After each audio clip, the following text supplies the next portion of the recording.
Ko are ki pea toni I he ene ako ki he mo ui ko ia na e whakalere e he kulupu ako I waiti saute. O kune mateu te watu ke whangota I mai ha whalukunga vasua mata-helé. Pea ke ako ai foki ha ni I kehe ai anga hano whangota I.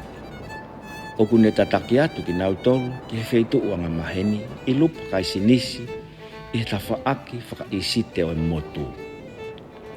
Ne talu e nautari ke mamaha e tahi, pea ko are ki eni o kune kamata I e tautai.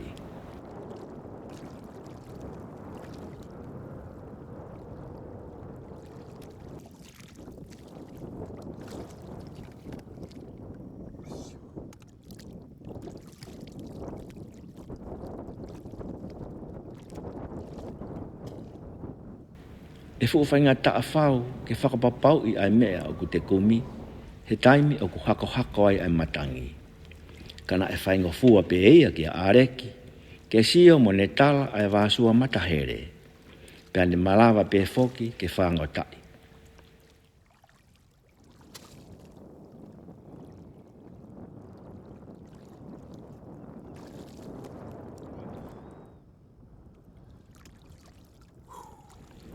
Ka ihe ene veke whai ki he ngā ue, koi ai ne kamata ke whakaututu ai lahi o e vasua mata-helé na ane mau.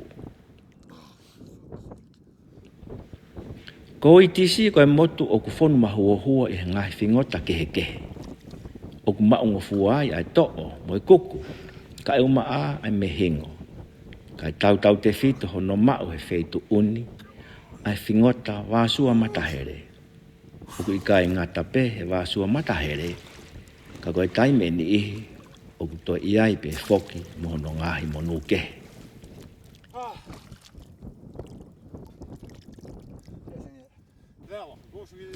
Ne whai atu a whenga siona areki, pea mahino kia teia ai whaunga hono I loi o e vasua mata-helé, mo e anga hono whangotai.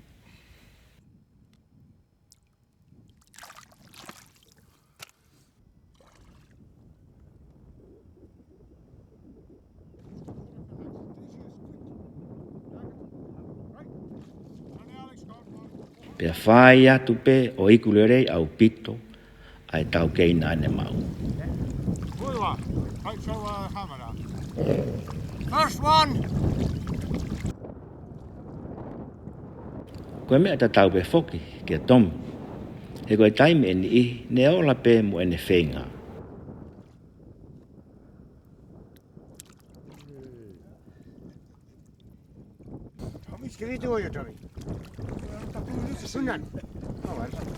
Ka hirioha ke foki, koe toki ako fo ou. Pea e tae whe unga rewa, ia ka pau te tau nofo, o kina umu tariki tahu, tahi mau ai pe. Koe anga mahe ni foki o areki ke whangota I ha whalukonga vasua mata-helé, pea to e laku pe ki tahi, mo amanaki e toki whangota I ha kau mui muai mai. Ne tui a areki koe whonga ia e ikai whakatoka ngai he vasua mata-helé o ku tuu nuku mai ha whainga taa. Pea eko ai ha nau toe whekeri ke loloto anga e nau nofo. Ke nau Hawaii mio nau ngai whiri. Pea I he whanu rewa e ne kane whaangota pe te nau huu atu ke he mau touta. Ko eni, uola lerei au pito ai toutai, neongo pe koe lahi o e whangota koe ola o e whenga a areki. Seuke, koe mea pe au toe, kono wahe atu ki a tekina o tolu tāu taha. Pea mo amanaki lerei ki a whakahewhiawhi whonu I he whingota o keifo ou mo wowo foki. Come up here and hold it up.